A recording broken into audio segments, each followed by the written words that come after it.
Disturbing FBI data says that annually 450 children are murdered in the United States. 56% of the culprits are fathers, and 4 out of 5 children are less than 5 years old. Here in Chautauqua County, we have a crisis on our hands for sure. Health Director Christine Schuyler says child welfare neglect cases and abuse cases are up tremendously, 30% from last year and expected to rise this year. So what can we do? Schuyler says she's not asking for a punitive solution. She says the solution needs to be community-based. I think the reasons for those higher numbers and care days are multifaceted. I mean, the family issues are very complex. The drug issues that are rampant.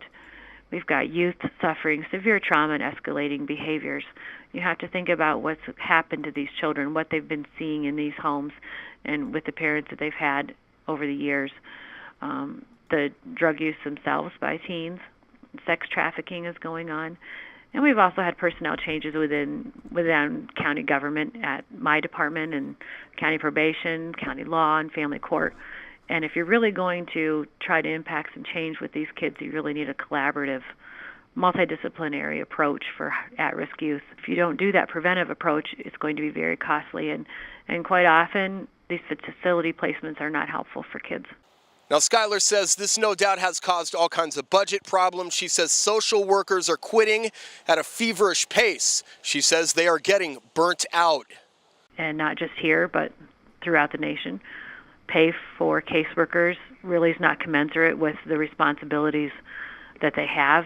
You think about, most first responders that have to go into sometimes life-threatening and emergent situations, and that's definitely what child welfare workers are called to intervene in. The most recent case here in Western New York, very disturbing. A 17-year-old boy is accused of shaking and beating his 5-month-old baby girl.